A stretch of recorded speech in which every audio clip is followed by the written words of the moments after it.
Kas atnācis? Labrīt. Mūsu šī rīt ciemiņš Inters Busols. Labrīt, Inter. Čau, labrīt. Cik labi tevi satikt, cik labi tevi redzēt. Kāda jums tā studija, vienkārši tik jauki. Ir brīnišķīgi sagaidīšana, ienākot pie jums katru reizi, vienkārši sirsniņa dēg. Mums ar katru reizi tev prieks satikt, un šodien ar mūsu klausītāji piedzīvos tavas jaunās dziesmas pirmatskaņojumu, bet vēl mums bija kāda ideja. Es saprotu, ka tu šodien esi diezgan pabrīvs, un esi gatavs kādam izpalīdzēt. Tev visu dienu brīvi ir, jo mēs arī piedāvājam mūsu klausītājiem, ja kādam šodien grūti iešūpoties pēc tām garajām brīvdienām, mums ir iespēja palīdzēt, Inters var aizvest no punkta A līdz punktam B. Mums gan ļoti tālu tie galamērķi. Te viens no Valkas mūsu klausītājs uzrakstīja Edžu, viņam jānokļūst pie ģimenes ārsta. Tad bija viens variants no Brēmenes uz Rīgu, kas arī ir. Es domāju, kamēr tu tiks līdz Brēmenei, tur jau tev ir jau citi plāni, bet kamēr mēs ar Interu runāsim un kamēr būs dziesmas pirmatskaņojums, tu vari atsūtīt savu ziņu uz 272 888 55. Ja nu tev šodien kaut kur jānokļūst no punkta A līdz punktam B, Inters var palīdzēt. Mazliet. Jā, es varu kaut ko saremontēt.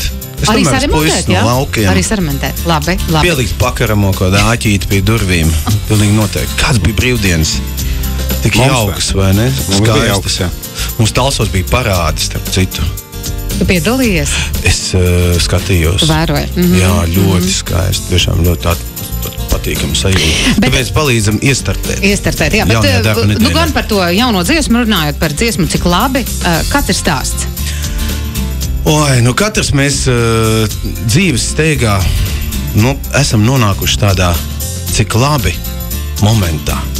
Tiešām ir cik labi vien var būt. Tad mēs domājam tālāk, cik skaisti ir tas saulrietis, kurš ir mums priekšā. Es ļoti bieži tagad vakaros braucot uz Talsiem, es novēroju, ka aiz muguras tur Rīgā ir tumšs jau, bet braucot uz Talsiem vēl ir saulītais apvāršana. Saules brilles. Patīkama sajūta, jā.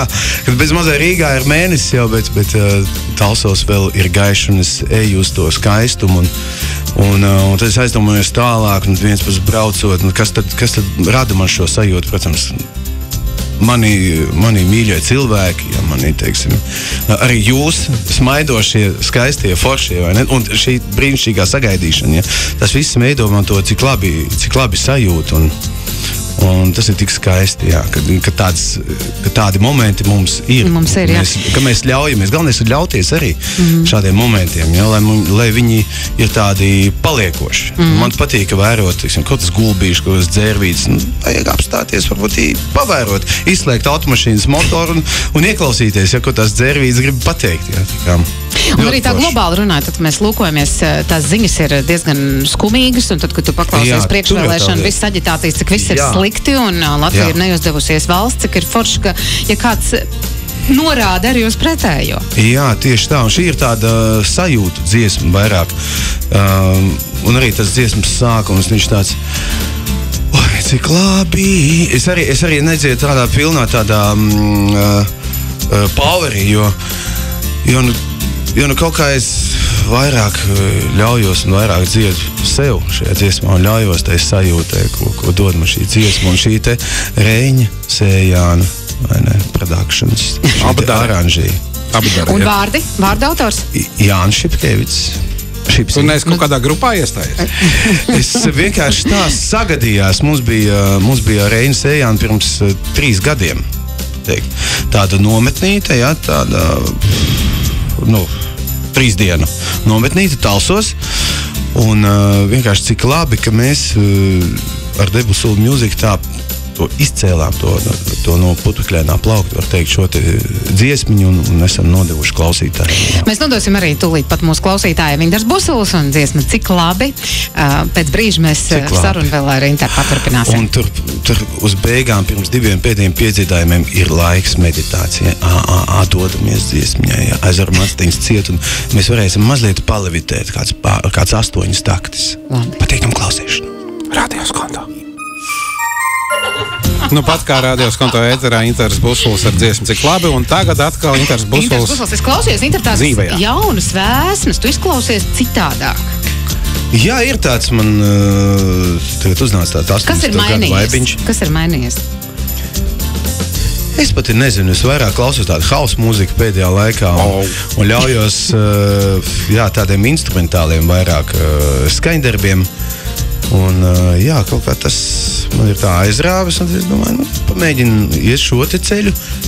Izdosies, neizdosies, to mēs redzēsim, bet vismaz man sirdsapziņa būs tīra, ka es to būšu izdarījis, un es būšu priekš sevis un tā nepierādījis, bet sapratu, vai tas man patīk, vai nepatīk. Saki, tu klausies house mūziku, DJ pultu neesi nopircis? Es esmu nospēlējis jaunajā gadā 2 disenes. Kopā ar Guano. DJ pults, jā. Kopā ar Guano abi 2, ja? Nē, es mājās spēlēju. Pats sev? Jā, pats sev, jā. Es vispār esmu tās DJs Guano, kurš spēlē 90. gadu mūziku. Un man ir pults ar visu to, kas ir programmatūra vajadzīgo. Par tavu jauno skanējumu runājot, es zinu, ka tev jūnijā ir gaidām 2 klātienes koncerti, Dzintara koncertzālē. Tie arī būs tādās noskaņās? 20. 21. jūnijā Dzintara koncertzālē, koncerts Introspekcija. Iespējams, tikai šī dziesma būs tādā 80. gadu vaibiņā.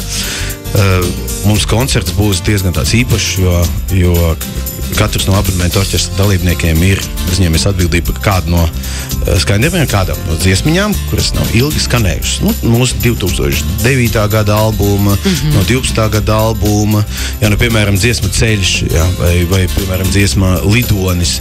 Un mēs, starp citu, arī pirmajā daļā, es runāju tagad par pirmo daļu, pirmajā daļā nospēlēsim vienu pilnīgi jaunu, svaigu Raimonda Paula dziesmu. Viņš tagad arī ir Šekspīra sonetiem sarakstījis melodijas, un tad man viņas jau jāiemācās kādas 5, bet 5 jau ir gatavas, un arī vienu no tām mēs nospēlēsim kopā ar abonementu orķestri. Tas pirmajā daļā, otrajā daļā kas? Otrajā daļā Drum and bass remixi. Visi vecie labie gabali. Jā, te jau vientulību. Jā, tieši tā, pagriez skaļāk un dzied līdzi. Jo tad, kad cilvēki nāk uz koncertiem, viņiem jau ir tā, protams, viens ir forši dzirdēt jaunums, bet otra lieta, kāpēc viņi nāk uz koncertiem, viņi grib vienkārši pasēdēt un padziedāt līdzi. Jā, ar mani ir tieši tas pats, bet gribējās arī kaut ko teiksim, ko parādīt. Kaut kādu introspekciju, pastāstīt par sevi arī koncertā, un pirmajā daļā visiem ir iespēja. I meitenēm, i zēniem, un mēs tiešām esam arī parunājuši par to, un tas ir ļoti jauki. Katrs grib par sevi pastāstīt. Tātad Dzintara koncertzāle un datumi? 20. un 21. jūnijas. Pirms Jāņiem. Pirms Jāņiem, jā. Kāpēc ne? Lai mierīgs sirds pēc. Dāmas un kungi, Inters Busels. Čau. Paldies. Radio Skonda.